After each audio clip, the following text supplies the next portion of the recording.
The sky over Broken Creek, Wyoming, was the color of a fresh bruise, purple, black, and dangerously swollen. The air felt heavy, charged with a static electricity that made the hair on Bo Mercer's arms stand up. It wasn't just a summer thunderstorm rolling off the Rockies. It was a monster. Bo wiped the sweat and dirt from his forehead with the back of a leather-gloved hand, narrowing his blue eyes at the horizon. The wind was picking up, whipping the dry, golden grass against his worn boots. "Damn it," he hissed under his breath, grabbing the reins of his quarter-horse, Rusty.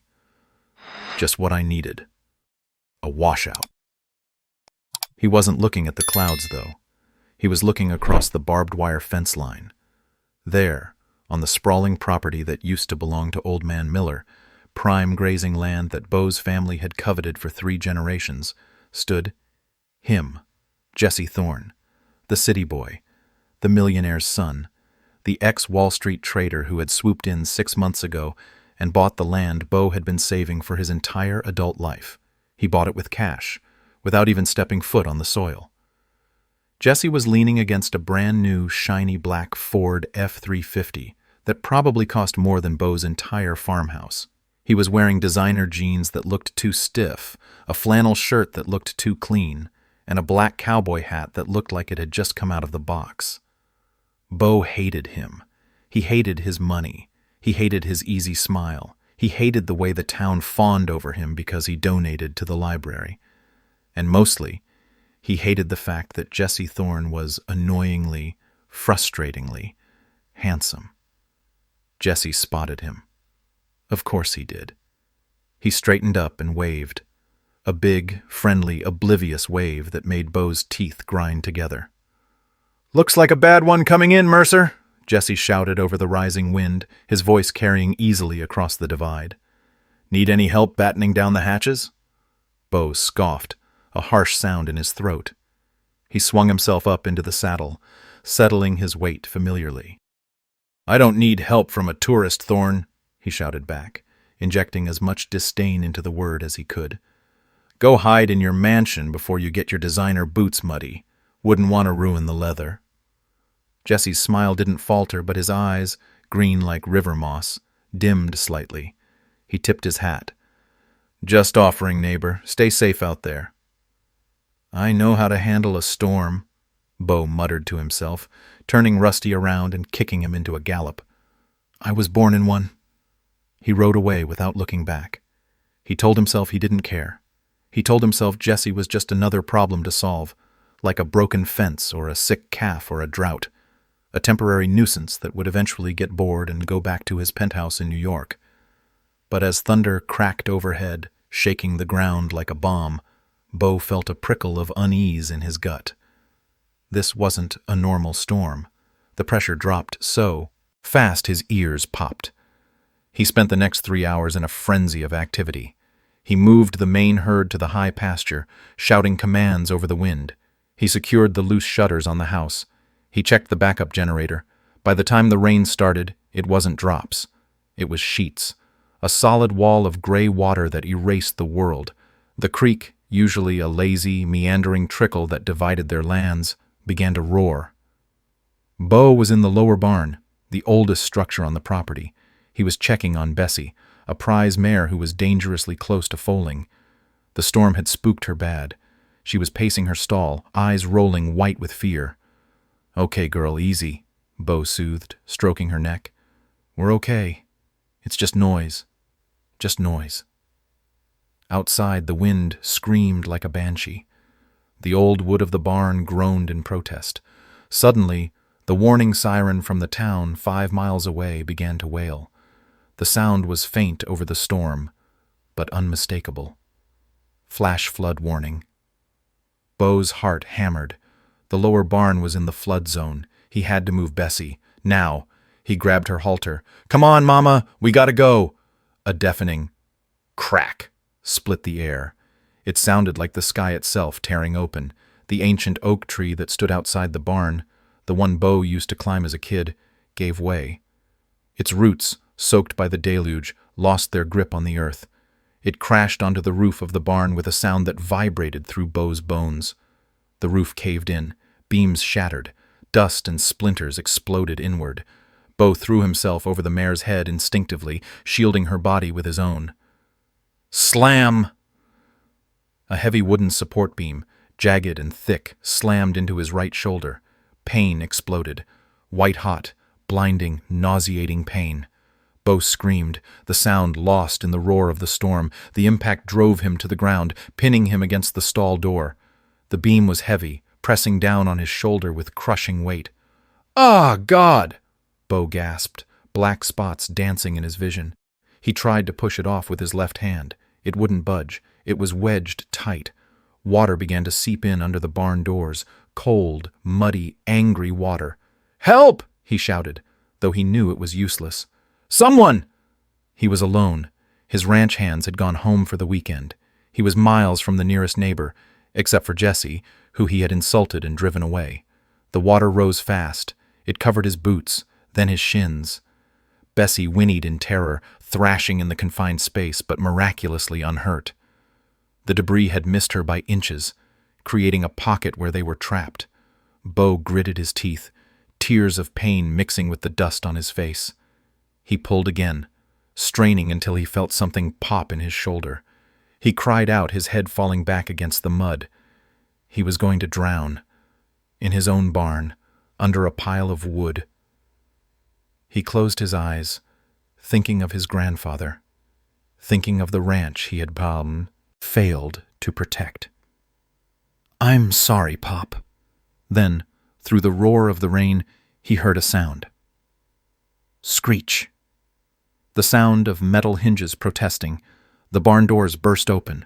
A figure stood there, silhouetted against the flashes of lightning, soaked, breathing hard, mud halfway up his legs. "Bo!" It was Jesse. Scene 3. The Savior. Jesse didn't look like a clean city boy anymore.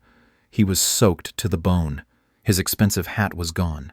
His hair was plastered to his face in dark strands. His flannel shirt clung to him, revealing the heaving of his chest. He looked terrified. He spotted Bo trapped under the debris and didn't hesitate. He sprinted forward, splashing through the knee-deep water that swirled with straw and manure. "Jesus, Bo!"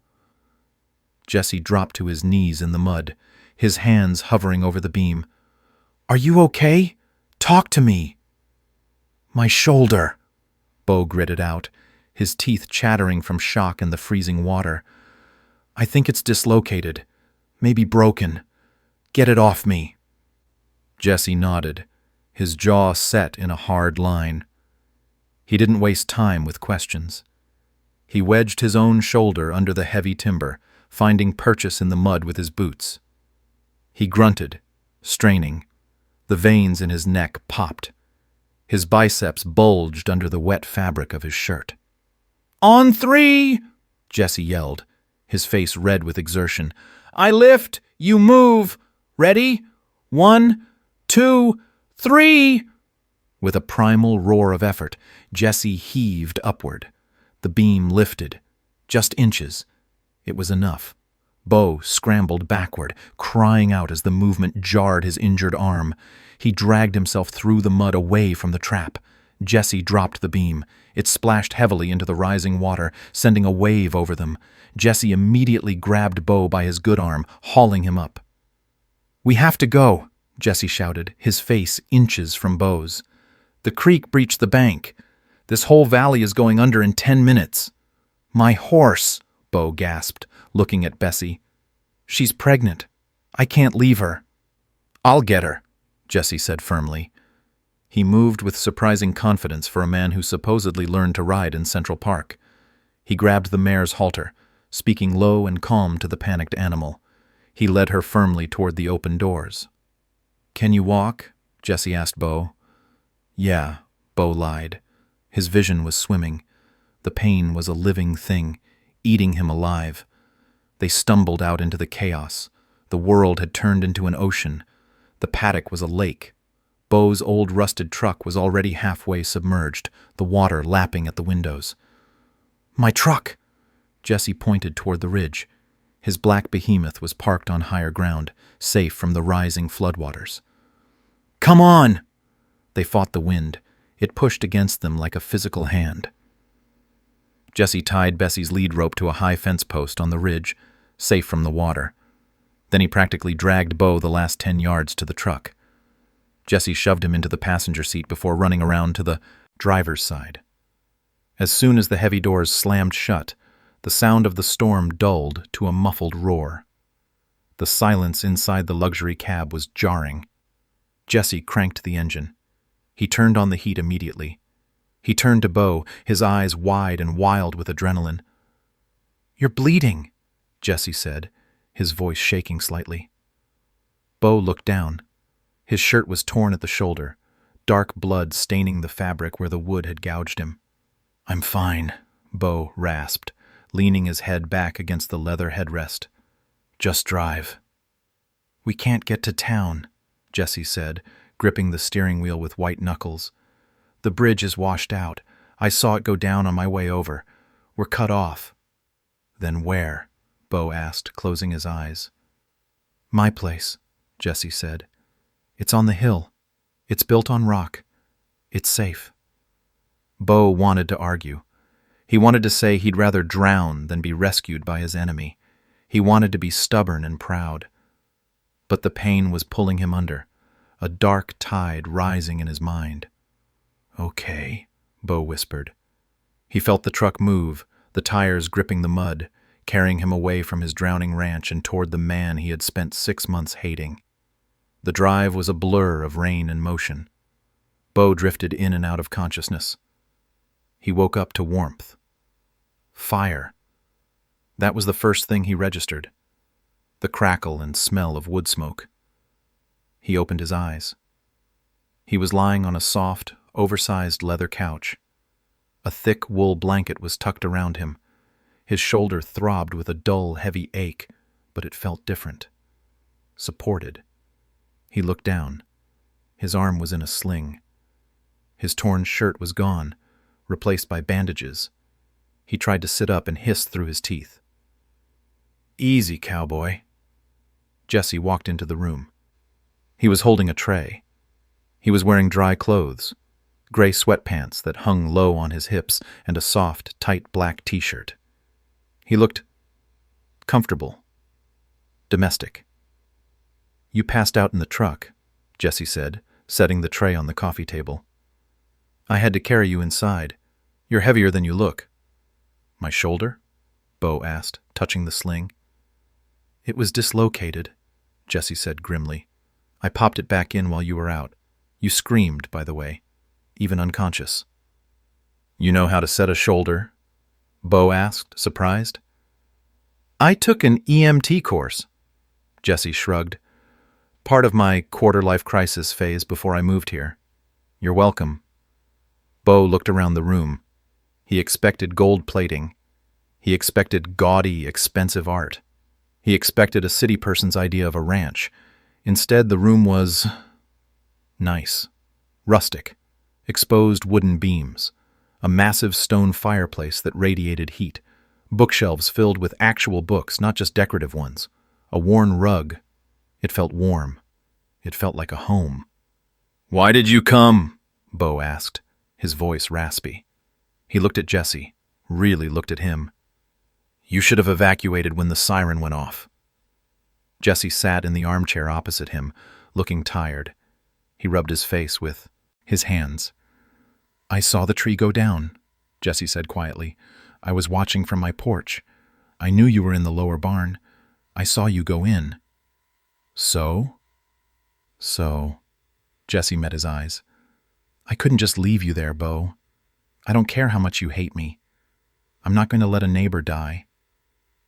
"I've been nothing but an ass to you since you got here," Bo muttered, looking at his hands. The shame burned hotter than his shoulder. "I called you a tourist, a fake." "Yeah, you did," Jesse agreed lightly. A small smile touched his lips. "But I figured you were just jealous of my truck." Bo let out a short, dry laugh that turned into a cough. "Drink this," Jesse said, nudging a mug on the tray closer. "It's tea, with a little whiskey, for the pain."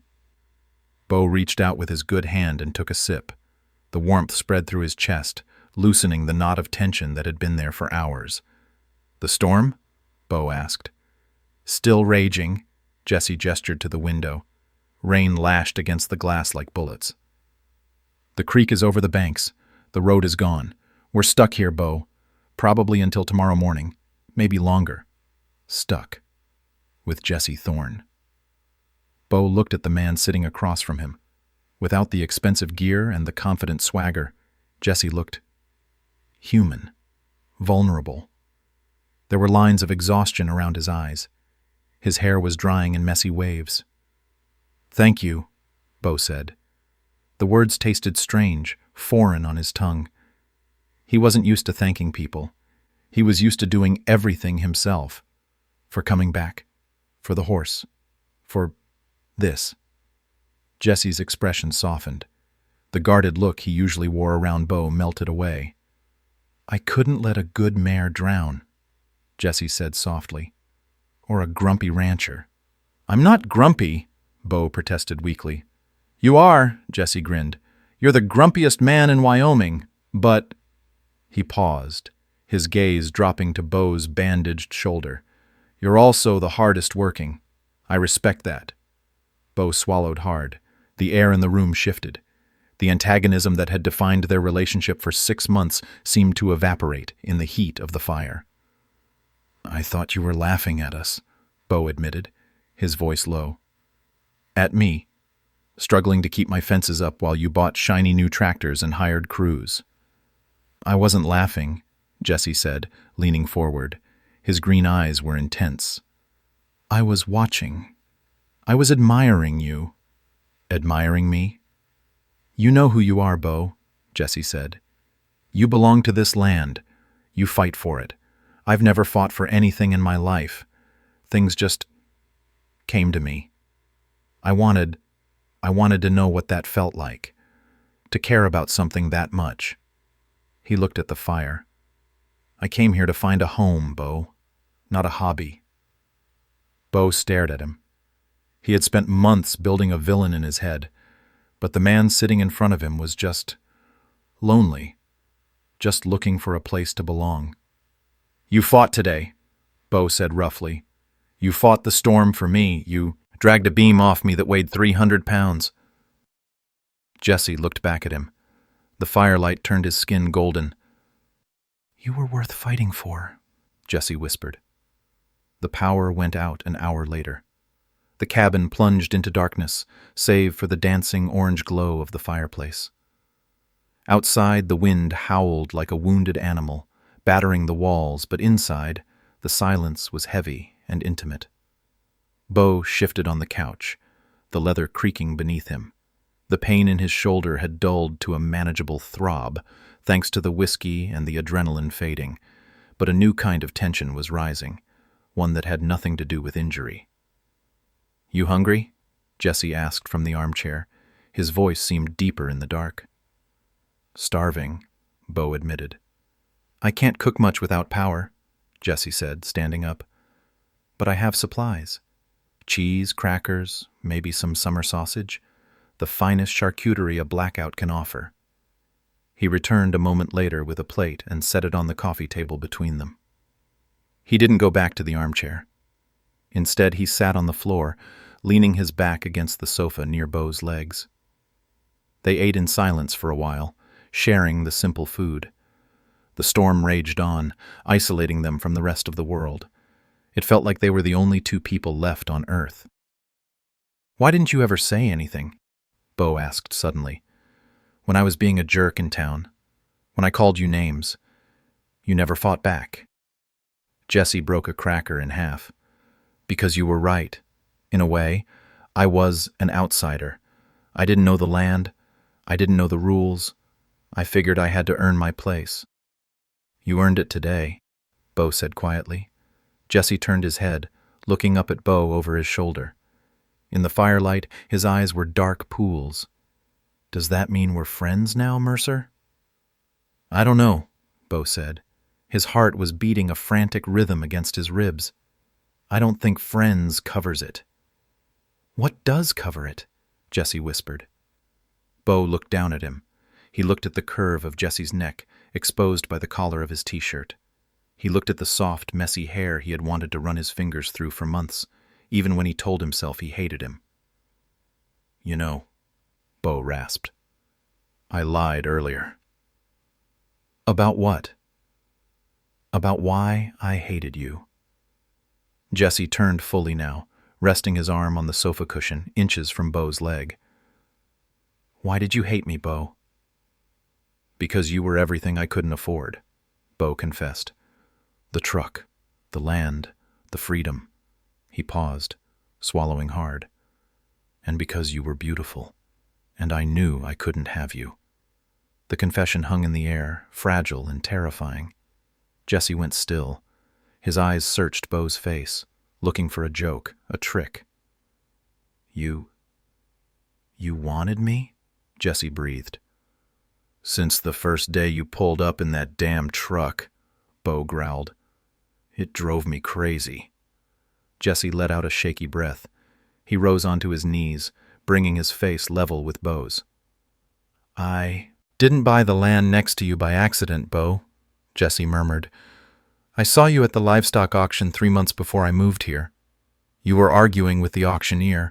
You were passionate and loud and magnificent. I bought this place hoping, just hoping." "Hoping what?" "Hoping you'd look at me," Jesse said. "Not with hate, but like this." Bo didn't wait. He couldn't.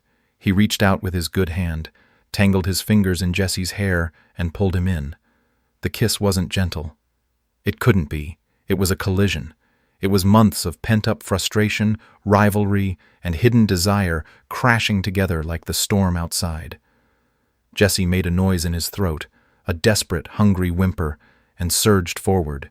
His hands came up to cup Bo's face, careful not to jostle his injured shoulder, but firm and claiming. Bo groaned, opening his mouth, letting Jesse in. It was overwhelming. He had expected Jesse to be polished, reserved, maybe a little hesitant, but Jesse kissed like he was drowning, and Bo was the only air left in the universe. Their tongues tangled, hot and wet. The taste of whiskey and tea lingered on Jesse's breath. It was intoxicating. They broke apart, gasping for air, foreheads resting against each other. "I've wanted to do that," Jesse admitted breathlessly, his lips swollen and red, "since the first time you yelled at me across the fence." Bo laughed, a low, rough rumble in his chest. "You have terrible taste in men." "I have excellent taste," Jesse corrected, pecking Bo's lips. "I like them stubborn." "Shut up and kiss me again," Bo ordered. "Yes, sir." This time, the kiss was slower, deeper, sensual. Jesse shifted, climbing onto the couch carefully. He straddled Bo's hips, keeping his weight back on his heels to avoid pressing on Bo's chest. The position was intimate, grounding. Bo's good hand slid under the hem of Jesse's t-shirt. His skin was hot, smooth. Bo traced the muscles of Jesse's back, feeling the shiver that ran through him. "You're freezing," Bo murmured, realizing Jesse's skin was still cool from the rain. "Warm me up," Jesse challenged softly. Bo didn't need to be told twice. He pulled Jesse down. Jesse leaned forward, pressing soft, lingering kisses along Bo's jaw, down the column of his neck. He found the sensitive spot right above Bo's pulse point and sucked gently. Bo's head fell back against the cushions. A jolt of electricity shot straight to his groin. "Jesse," he warned, his voice tight. "I know," Jesse murmured against his skin. "Your shoulder. We can't do everything." "We can do some things," Bo said. Jesse pulled back, his eyes dark with lust. He reached for the waistband of Bo's jeans. His fingers were nimble, unbuttoning the fly with agonizing slowness. "Let me take care of you," Jesse whispered. "Let me help." The night dissolved into a haze of heat and touch. The storm raged outside, but in that cabin, by the dying firelight, nothing existed but the two of them. The rivalry washed away, leaving only skin on skin, breath on breath, and the undeniable truth that they belonged together. Beau woke up to sunlight hitting his face. The storm had passed. The sky outside the window was a brilliant, innocent blue, scrubbed clean by the violence of the night. Birds were singing as if the world hadn't almost ended hours ago. He shifted and hissed. His shoulder was stiff, aching with a vengeance now that the adrenaline was fully gone. But he was warm. He looked down. Jesse was asleep on his chest. He was curled up like a cat, one hand resting protectively over Beau's heart, his face peaceful and unguarded in sleep. Beau lay there for a long moment, just watching him. He traced the line of Jesse's nose with his eyes. He thought about his ranch, about the damage he would have to face today. The barn was gone. The fences would be down. The mud would be knee-deep. It would be weeks, maybe months, of brutal, back-breaking work to rebuild. Yesterday, that thought would have crushed him. Yesterday, he would have felt the familiar weight of being alone in the fight. But today felt different. Jesse stirred. His eyelashes fluttered, and he opened those moss-green eyes. He looked disoriented for a second, blinking in the sunlight. Then he saw Beau, and a sleepy, beautiful smile spread across his face. "Morning, neighbor," Jesse rasped, his voice thick with sleep. "Morning, city boy," Beau replied. But there was no bite in the nickname anymore, only affection. Jesse pushed himself up carefully, wincing as he stretched. "How's the arm?" "Hurts like a bitch," Beau admitted, "but I'm alive." "Yeah, you are." Jesse leaned down and kissed him softly. A sweet, lingering morning kiss that tasted of promise. "Hungry? I make excellent pancakes. It's the one survival skill I brought from New York." "Pancakes sound good," Beau said. They ate breakfast on the porch, sitting on the swing. They watched the water recede from the valley below. The devastation was clear, mud everywhere, trees down, the creek still swollen and angry. "It's bad," Beau said quietly, looking at his ruined barn in the distance. "It's fixable," Jesse said firmly. He took a sip of his coffee. "I'm going to help you rebuild." Beau looked at him. "Jesse, you don't have to—" "Shut up, Mercer," Jesse interrupted gently. "I have the equipment, I have the hands, and I have the stubbornness. We're going to rebuild it. Better this time. Metal roof. Concrete foundation." Beau looked at him. He looked at the man who had saved his life, who had held him through the night, who was currently planning the future of Beau's ranch like it was his own. "Why?" Beau asked. "Because—" Jesse reached out and took Beau's good hand, intertwining their fingers. "Partners help partners." Beau squeezed his hand. "Partner. I like the sound of that." The barn at Broken Creek Ranch was finished. It stood tall and proud against the Wyoming sky. The red paint gleamed. The new metal roof reflected the sun. Beau stood by the fence, watching the horses run in the fresh pasture. Bessie's foal, a spirited colt named Storm, was chasing his mother in circles. A truck pulled up the gravel drive. Not Beau's old rusted pickup, though Jesse had fixed the engine on that too, but the shiny black behemoth. Jesse hopped out. He was wearing boots that were properly scuffed and muddy now. His jeans were worn at the knees. He looked like he belonged here. He walked over, carrying 2 coffees from the town diner. "Morning," Jesse said, leaning against the fence next to Beau. He handed him a cup. "You're late," Beau teased, taking it. "Cows don't wait for ex-bankers." "I was late because someone kept me up all night arguing about fence post placement," Jesse retorted, bumping his shoulder against Beau's. "I was right," Beau said. "You're always right," Jesse rolled his eyes fondly. "It's annoying." They stood there for a moment, comfortable in the silence, watching the land they now worked together. The fence line that used to divide their properties was gone. Literally. They had taken it down last month to merge the pastures. "You know," Jesse said, looking out at the horizon, "people in town are still betting on how long I'll last. Old Mrs. Higgins gives me another winter before I run back to the city." "Let them bet," Bo said. He wrapped his good arm around Jesse's waist, pulling him close. "They don't know." "Know what?" "That you're not a tourist anymore," Bo said, resting his forehead against Jesse's. "You're home." Jesse smiled, that soft, genuine smile that made Bo's chest ache. "Yeah, I am." The storm had destroyed a lot of things that night. It had taken the old barn. It had taken the old truck. It had taken Bo's pride. But it had washed away the walls between them, leaving something stronger in its place, something built to last. Bo kissed him, right there in the open, under the vast Wyoming sky. "Now come on," Bo said, slapping Jesse's ass as he walked away toward the barn. "Those cows aren't going to feed themselves." "Slave driver!" Jesse laughed, chasing after him, but he followed. He always would.